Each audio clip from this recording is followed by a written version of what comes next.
ರುಚಿಕರವಾದ pepper chicken ready. ನೋಡಿ ತುಂಬ ಚೆನ್ನಾಗಿ ಬಂದಿತ್ತು. ಮಾಡೋ ವಿಧಾನ ತೋರಿಸ್ಕೊಡ್ತೀನಿ.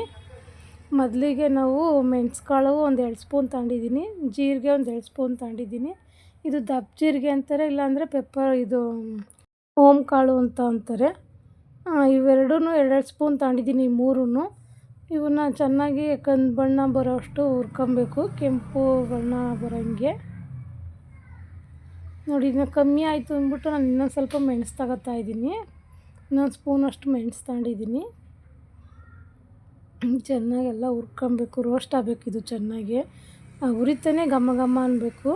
ಅದನ್ನು ನಾನು ರುಬ್ಬಿ ನೋಡಿ ಈ ಥರ ಪೌಡ್ರ್ ಮಾಡಿ ಇಟ್ಕೊಂಡಿದ್ದೀನಿ. ನೋಡಿ ಅದೆಷ್ಟು ಘಮ ಕೊಡ್ತದೆ ಅಂದರೆ ತುಂಬ ಚೆನ್ನಾಗಿ ಘಮ್ ಅಂತಾಯಿತು. ನೋಡಿ, ಇದಕ್ಕೆ ನಾನೊಂದು 3 ಈರುಳ್ಳಿ ಕಟ್ ಮಾಡ್ಕೊಂಡಿದ್ದೀನಿ, ಒಂದು 4 ಹಸಿಮೆಣ್ಸಿನ್ಕಾಯಿ ಕಟ್ ಮಾಡಿದ್ದೀನಿ, ಶುಂಠಿ, ಬೆಳ್ಳುಳ್ಳಿ, ಚಕ್ಕೆ, ಲವಂಗ, ಕರಿಬೇವಿನ ಸೊಪ್ಪು. ಮೊದಲಿಗೆ ನಾನು ಪ್ಯಾನ್ಗೆ ಎಣ್ಣೆ ಹಾಕತ್ತೀನಿ.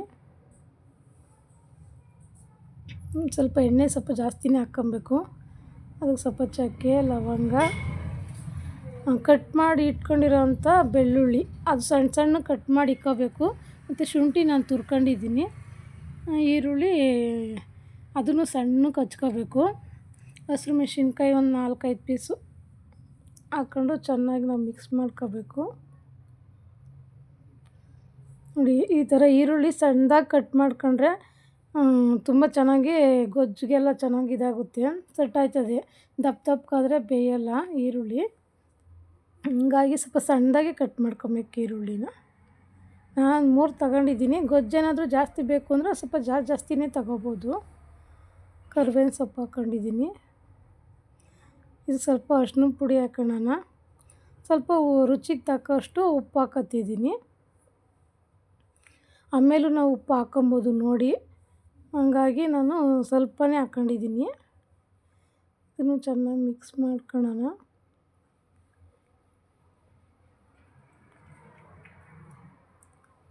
ಈಗ ನೋಡಿ, ಇದು ರುಬ್ಬಿಟ್ಕೊಂಡಿದ್ದಂಥದ್ದು ಪುಡಿನ ಮೆಣಸು ಇದೆಲ್ಲ ರುಬ್ಬಿಟ್ಕೊಂಡಿದ್ನಲ್ಲ ಅದನ್ನು ಇದಕ್ಕೆ ಸೇರಿಸ್ತಾಯಿದ್ದೀನಿ.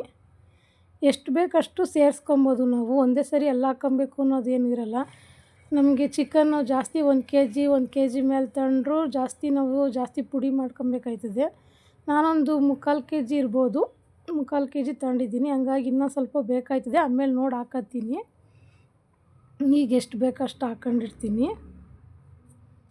ಚೆನ್ನಾಗಿ ಮಿಕ್ಸ್ ಮಾಡ್ಕೊಳ್ಳೋಣ. ಅದು ಎಣ್ಣೆ ಎಲ್ಲ ಬಿಟ್ಕೊಳ್ಳೋಂಗೆ ಎಲ್ಲ ಮಿಕ್ಸ್ ಮಾಡ್ಕೊಬೇಕು. ಎಣ್ಣೆ ಈ ಥರ ಬಿಟ್ಕೊತಾ ಇರ್ತದೆ. ಆವಾಗ ಅದಕ್ಕೆ ನಾವು ಚಿಕನ್ ತೊಳೆದಿಟ್ಕೊಂಡಿರೋಂಥ ಚಿಕನ್ನ ನಾನು ಹಾಕ್ಕೊಂಡು ಚೆನ್ನಾಗಿ ಮಿಕ್ಸ್ ಮಾಡ್ಕೊತೀನಿ. ಇದು ಮಿಕ್ಸ್ ಮಾಡ್ಕೊಬೇಕಾದ್ರೆ ಇದು ಗೊಜ್ಜು ಇದಕ್ಕೆ ಖಾರದು ಎಲ್ಲ ಆಗೈತೆ ಅಂತ ಅನ್ಸೋದೇ ಇಲ್ಲ.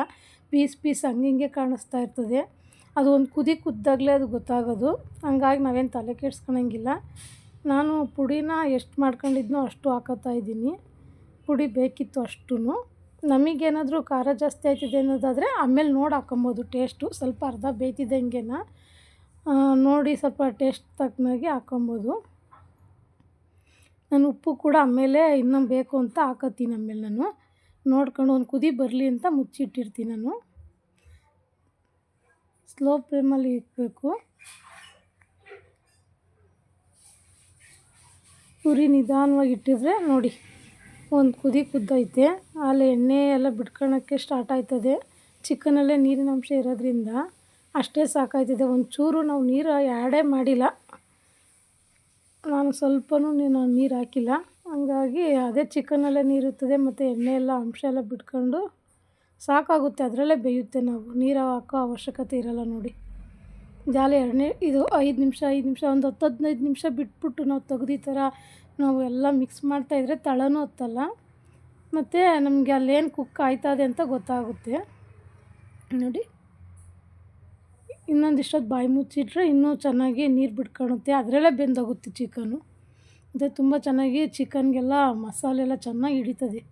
ಮೆಣಸು ಪೌಡ್ರು ಎಲ್ಲ ಚೆನ್ನಾಗಿ, ಉಪ್ಪು ಖಾರ ಚೆನ್ನಾಗಿ ಹತ್ತುತ್ತೆ ನೋಡಿ. ಎಷ್ಟು ನೀಟಾಗಿ ಗೊಜ್ಜು ಬೇಕು ಅಂದರೆ ಗೊಜ್ಜಂಗೆ ಮಾಡ್ಕೊಬೋದು. ನಮಗಿಲ್ಲ ರೋಸ್ಟ್ ಬೇಕು ಅಂದರೆ ರೋಸ್ಟ್ ಥರನೂ ಮಾಡ್ಕೊಬೋದು. ಇದಕ್ಕೆ ಬಿರಿಯಾನಿ ಮಾಡ್ಕೊಬೇಕು. ಬಿರಿಯಾನಿ ಏನಂತಕ್ಕೂ ತುಂಬ ಚೆನ್ನಾಗಿರ್ತದೆ. ಚಪಾತಿ, ಬಿರಿಯಾನಿ, ಏನು ಪೂರಿ ಏನು ಬೇಕಾದರೂ ತಿನ್ಬೋದು. ನಾವು ಬಿರಿಯಾನಿ ಮಾಡ್ಕೊಂಡಿದ್ದೆ ಇದಕ್ಕೆ. ತುಂಬ ಚೆನ್ನಾಗಿ ಬಿರಿಯಾನಿಗೆ ತುಂಬ ಚೆನ್ನಾಗಿತ್ತು. ನೋಡಿ ಎಷ್ಟು ಚೆನ್ನಾಗಾಗಿದೆ. ನಾನು ಸ್ವಲ್ಪ ಗೊಜ್ಜಂಗೆನ ನಾನು ಮಾಡ್ಕೊಂಡಿದ್ದೀನಿ. ಇದು ರೋಸ್ಟ್ ಮಾಡ್ಕೊಂಡ್ರೆ ಒಂಥರ ತುಂಬ ಚೆನ್ನಾಗಿ ಬರುತ್ತೆ ಅದು ರೋಸ್ಟು. ನೋಡಿ ರುಚಿಕರವಾದ ಪೆಪ್ಪರ್ ಚಿಕನ್.